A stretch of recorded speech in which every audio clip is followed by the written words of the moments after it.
Seth Berenzweig is a white-collar defense attorney. Seth, great to see you. What do you expect Rudy Giuliani to say or perhaps refrain from saying? Well, he'll try to say that, and it's an indication of what he promised in front of the courthouse the other day, that somehow what he said was true, but the judge will chop that off immediately because the issue of the falsity of the statements has already been stipulated and locked in, so he's not going to get away with that.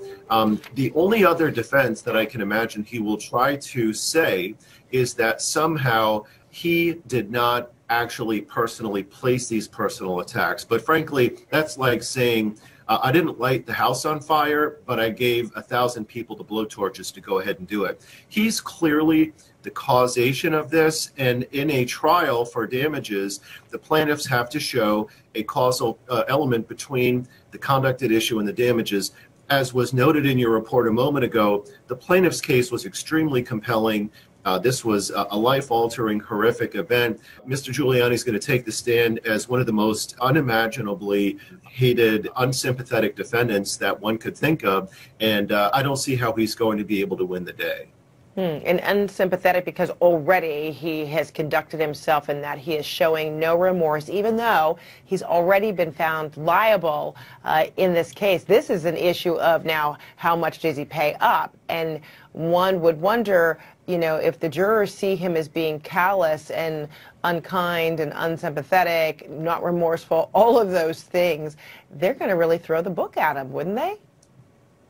Yeah, exactly. When you're in the middle of a heated trial, you have to be flexible and malleable to the evidence that's being put before the jury. The jury has heard all of this parade of horribles that Mr. Giuliani is the reason for. He's the one that really lit the fire on the house. So in order for him to actually be responsive, he's going to have to try to do the impossible. He's going to have to try to, first of all, indicate some kind of remorse. We know that he's not very good at that, he's going to have to try to be truthful, and he's probably not very good at that either. I think what he's really doing is he's pitching for a pardon. He is just carrying the line. It's not going to help in this trial. The plaintiff's case was very compelling. They're suing for up to $43 million. The trial will end in just a couple of days, and it's looking very, very bad for Mr. Giuliani. Interesting. So I'm wondering, flip side to that, is the psychology here, or maybe the legal psychology, that Giuliani doesn't want to show remorse, make any kind of admissions, because he does have other cases. There are other criminal cases against him. And what he says or testifies to in this case could very well be used in those cases too. So perhaps that explains his posture here? Well, I think that certainly is a very good point because it shows the context. For example, the case in Georgia for the RICO violations by Fani Willis, that really cuts to the core of the allegations that this was somehow a stolen election. So he's really kind of caught in a vice. On the one hand, if he really had normal environment and legal advice, he would try to pitch just to this jury. But the problem is that he's operating in a much larger, convoluted and very volatile legal environment. So as a result of that, there's going to be a spillover effect. There's been a lot of things in the news where we can see where some of these cases impact the others.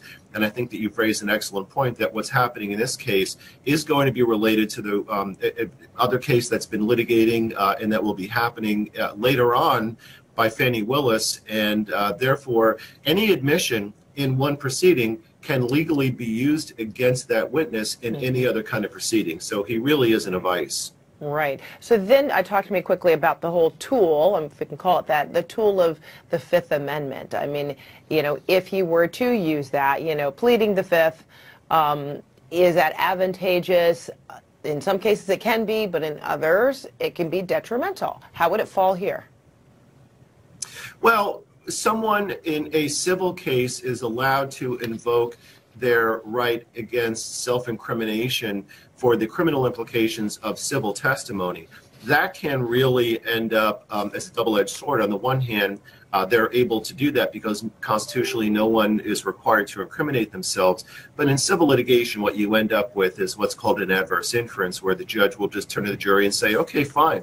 You can assume that his answer would have been such that it would have put it in a very negative light for the witness who's on the stand right now. So I think that that would be an interesting strategy for Mr. Giuliani. I will predict that he won't do that because while some lawyers would think that's not a bad idea, that's just not his style. So he's probably going to go in there. Really, frankly, his approach is like trying to put out a house fire with a blowtorch. I don't think he's going to do himself any favors today, and the jury verdict will be in within the next few days. Oh, interesting. And just moments ago, we saw the video of him arriving at court this morning, that happening just moments ago there. He's getting out of the vehicle, and then he takes a short walk in, no answering of questions. All right, and then lastly, I wonder, Seth, it sounds like his attorneys are also trying to perhaps, pull the emotional strings of the jurors in favor of Giuliani by saying, and appealing to them by saying to them that, calls to have him pay tens of millions of dollars in damages is like the civil equivalent of the death penalty. So his attorneys are looking for compassion from the jurors as they consider the fate of Rudy Giuliani after all this. Yeah, interesting strategy. I think that will fall on deaf ears. Rudy's going to have a hard time pleading for sympathy when we just heard days of testimony demonstrating how his actions led to a situation where these ladies had to change their lives, change their addresses, even try to change their hair color to try to hide from the onslaught of hatred that was rained upon them because of Mr. Giuliani. I think that's going to fall on deaf ears, and I think in a couple of days we'll be looking at a verdict against Mr. Giuliani that will be very substantial. All right. Seth Berenzweig, thank you so much.